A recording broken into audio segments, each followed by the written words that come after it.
Alamatnya nggak jelas, gimana paketnya mau nyampe? Selamat datang di channel Tablet ID, kelas gratis CCNA edisi IP Addressing.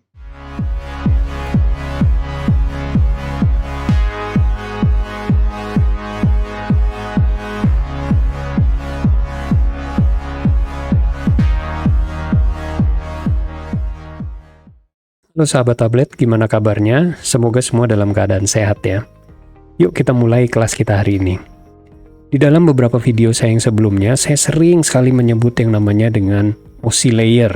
Mungkin sahabat tablet sudah bosan, atau ya saya harap tidak bosan ya, tapi lebih ke arah, lebih sudah hafal. Nah di sini saya sempat menyinggung bahwa apa yang menarik bagi para network engineer adalah layer 4 ke bawah, yaitu layer 4, 3, 2, dan 1. Ada yang masih ingat layer 4 itu apa? Ya, layer 4 itu adalah transport. Artinya di sini kita membahas bagaimana cara si paket itu dikirim. Dan kalau sahabat tablet ingat, caranya itu ada dua, TCP dan UDP. TCP being yang reliable, UDP being yang unreliable, artinya TCP itu memastikan 100% paket terkirim, UDP mengizinkan beberapa paket hilang selama penerimanya itu menerima paket, dia sudah cukup senang. Nah untuk lebih detailnya saya nggak akan ulang di sini, tetapi silahkan lihat video TCP dan UDP kami sebelumnya. Sementara di layer yang ketiga kita bicara mengenai network layer. Apa itu network layer? Network layer itu bicara mengenai sistem pengalamatan. Yes, artinya seperti halnya kita mengirim surat perlu ada alamat yang jelas biar paketnya nggak nyasar, kita juga perlu alamat yang jelas di network yang dikenal dengan Internet Protocol Addressing. Ya, jadi di paket 4 kita kasih tahu cara mengirimnya gimana. Kalau di network, alamat pengirimannya itu kemana dengan menggunakan metode IP addressing. Sekarang saya akan berusaha membedah mengenai IP addressing itu sendiri. Apa itu IP addressing? Well, secara literatur di buku, IP addressing itu sebenarnya kepanjangan dari Internet Protocol Addressing. Sistem pengalamatan yang didasarkan oleh protokol di internet. Nah, secara penjelasan sederhananya adalah yang tadi saya kasih contoh mengenai surat aja perlu alamat. IP addressing itu sebenarnya adalah ya sesimpel alamat. Oke, alamat yang digunakan untuk mengirim si paket data tersebut. Oke, aduh tulisan saya jelek. Tapi anyway, semoga sahabat tablet memahami ini. Jadi IP addressing itu adalah sistem pengalamatan yang digunakan untuk mengirim data si paket. Nah, jenis-jenisnya itu ada apa aja? Yang kita kenal saat ini itu ada dua, yaitu IP address versi 4 dan IP versi 6. IP versi 4 ini sudah ada sejak zaman dahulu kala. Ya, saya mungkin tidak tahu tahun persisnya, tetapi yang saya tahu semenjak saya masih belajar berjalan, dia sudah berlari. Artinya dia sudah ada sejak lama sekali. Nah, karena dia sudah ada sejak lama dan populasi manusia di dunia ini terus bertambah, digadang-gadang IP versi 4 ini mendekati habis, tidak bisa dipakai lagi.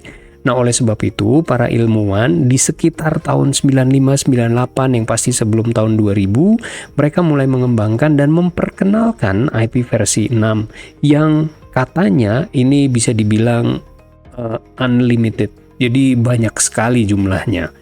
Nah, itulah perbedaannya dari segi jumlah alamat yang bisa disediakan atau diberikan oleh sistem tersebut. Salah satu pembeda antara IP versi 4 dan versi 6 adalah kuotanya. Kalau kuota itu artinya stok ketersediaan IP, ya. Nah, IP versi 4 itu memiliki 32 bit. Sementara IP versi 6 itu memiliki 128 bit. Sekarang apa artinya dari kedua perbedaan ini? Cara menghitung stok adalah dengan rumus 2 pangkat N. Begitupun yang di bawah ya, 2 pangkat N. Nah, N ini adalah jumlah bitnya. Oke, artinya untuk mengetahui jumlah stok IP dari IP versi 4, nilainya adalah 2 di pangkat 32. Sementara versi 6, 2 pangkat 128. Dari sini aja kita udah ngelihat betapa besarnya perbedaan stok IP versi 4 dan versi 6. Ini sahabat tablet boleh coba hitung sendiri di kalkulator, tapi hasilnya itu akan mencapai 4,2 miliar, sementara untuk 2 pangkat 128, kalau di kalkulator saya itu keluarnya 3,4, tapi ada E plus 38. Ini artinya ada 38 nol di belakang koma. Nah, saya tahu kalau nolnya 9 itu miliar, nolnya 12 itu triliun, tapi selebihnya kalau nolnya 38, saya nggak tahu, mega gazillion Godzilla, saya nggak tahu, serius. Bagi yang tahu silahkan tulis di komentar. Ya, contohnya begini nih, 3, 4, kemudian 1, 2, 3, 4, 5, 6, 7, 8, 9, 10, 11, 12, 13, 14, 15, layar saya pun nggak cukup ya. Dari sini aja saya nggak tahu nih, berapa banyak, saya nggak bisa membayangkan angka sebanyak ini. Nah, kalau kita kembali ke statement awal saya bilang bahwa IP versi 4 akan habis, itu dikarenakan saat ini, per hari ini ya, populasi dunia itu 8 miliar. Populasi manusia di dunia ini itu sebanyak 8 miliar. Andaikan kita main kasar, hitungan kasar saja ya. Bayi-bayi di dunia ini belum megang gadget, jadi kita bagi 2 aja lah. Andaikan populasi di dunia yang memegang gadget itu adalah 4 miliar. Dari sini aja kita bisa melihat bahwa IP versi 4 sudah akan habis. Ini dengan catatan setiap manusia di muka bumi, tidak terhitung bayi, hanya memegang 1 gadget saja. Andaikan seperti sahabat tablet dan saya, mungkin saya punya HP, mungkin saya punya laptop, mungkin saya punya smartwatch, mungkin saya punya device-device lainnya yang membutuhkan IP, artinya 4 miliar manusia mungkin akan butuh tidak hanya 8 miliar IP, tetapi kalau kita kalikan misalnya per orang butuh 3 IP, mungkin dia butuh 12 miliar IP. Sahabat tablet bisa bayangkan betapa borosnya manusia ini terhadap IP.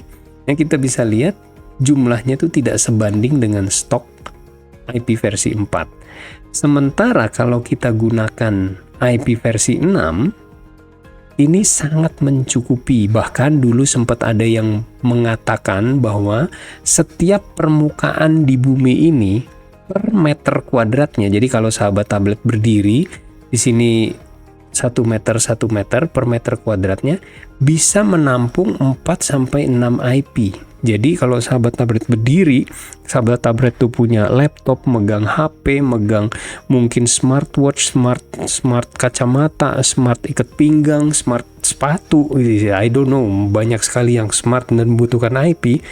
Itu dengan IP versi 6 sangat memungkinkan. Ya, jadi inilah 2 perbedaan antara IP versi 4 dan versi 6 dilihat dari sisi stok atau ketersediaan IP.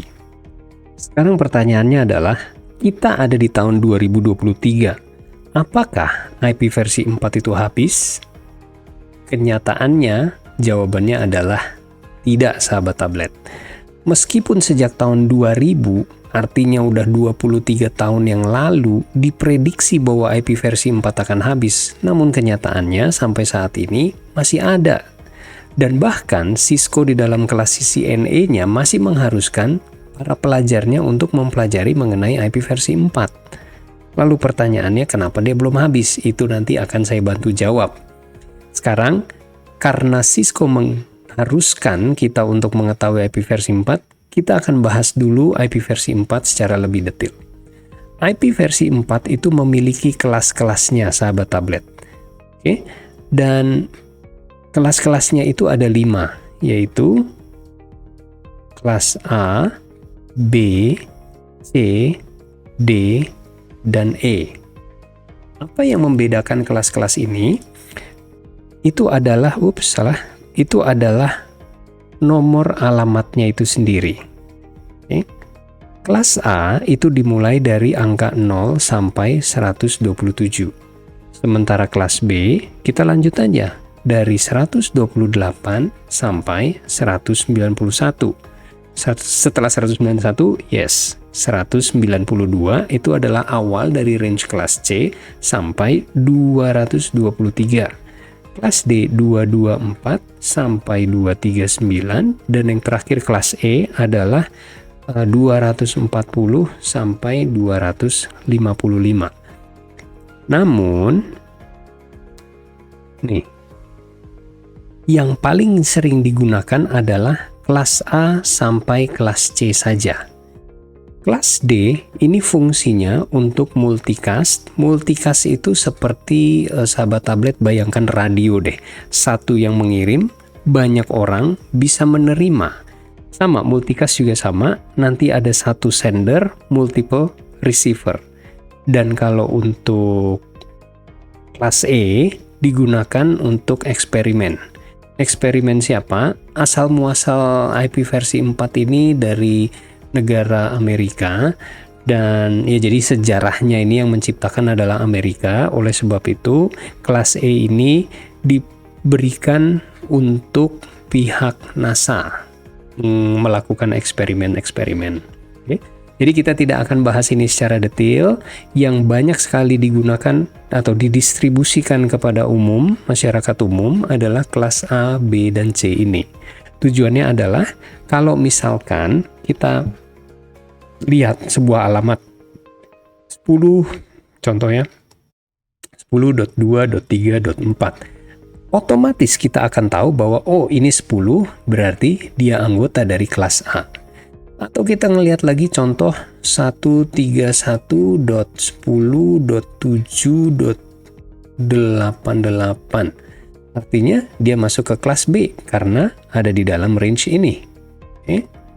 Dan kalau misalnya alamat yang paling sering sekali kita lihat 192.168.10.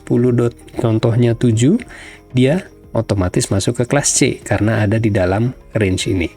Gampang kan sahabat tablet? Oke, sekarang bagian yang sedikit lebih rumit. Kenapa lebih rumit? Karena di CCNA kita itu juga diharuskan untuk bisa mengerti cara menghitung IP address. Dan cara menghitung IP address itu ternyata tidak mudah. Kenapa? Karena kalau sahabat tablet lihat di sini nih, saya ada contoh IP address 10.4.20.9. Ada yang tahu dia masuk ke dalam kelas berapa? Yes, kalau ada yang menyebut A, 100 buat Anda, karena 10 angka pertama dari alamat ini ada di dalam range kelas A. Ada yang tahu range A itu berapa? Ya, 0 sampai 127. Anyway, kita kembali ke cara menghitung IP address. Perlu kita ketahui bahwa angka-angka ini 10, 4, 20, dan 9 itu adalah angka-angka yang sudah kita pahami sejak kecil karena ini adalah angka desimal. Bener ya sahabat tablet ya.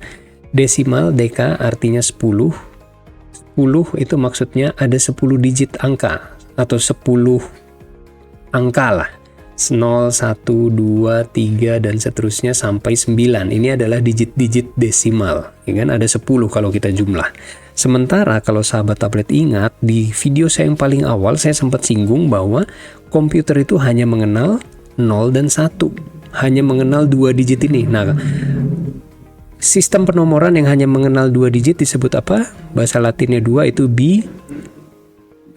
biner atau binary. Nah, mengkonversi desimal ke binary ataupun sebaliknya binary ke desimal adalah sebuah keharusan yang dimengerti oleh para calon lulusan CCNA. Sekarang mengkonversi kayak contohnya ya, yang paling sering kita konversi itu adalah 1 kilobyte itu sama dengan 1000 byte, atau 1 megabyte itu sama dengan 1000 kilobyte. Nah, kalau ini gampang ya. Nah, sahabat tablet perlu ketahui bahwa setiap angka ini 10, 4, 20, dan 9 itu merepresentasikan 1 byte.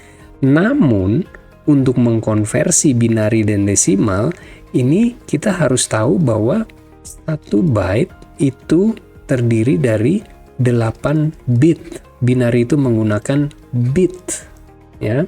Jadi perhitungan konversinya itu tidak lagi semudah kilobyte ke byte yang tinggal ditambah ataupun kurangin 0.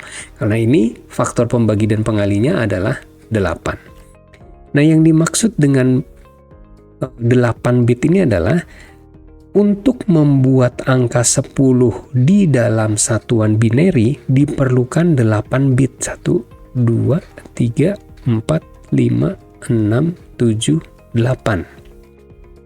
Artinya, angka 10 ini terdiri dari 8, 0, dan 1. Ngerti nggak sahabat tablet?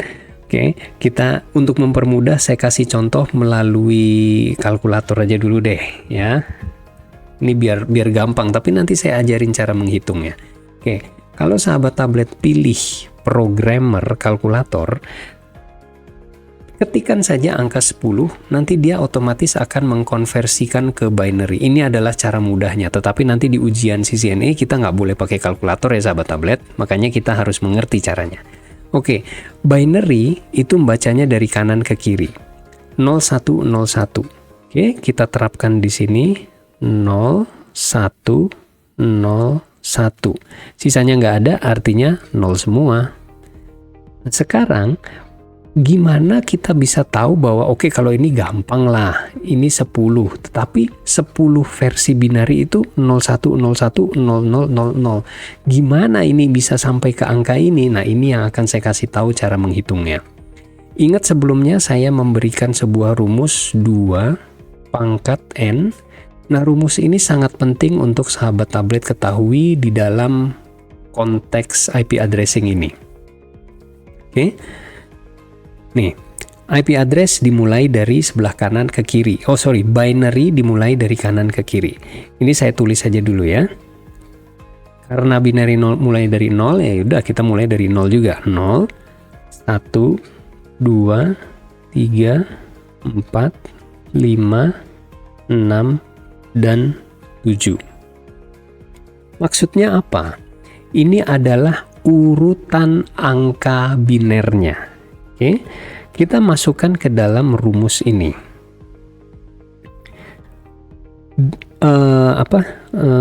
Kita mau masih pakai contoh angka 10 ini ya.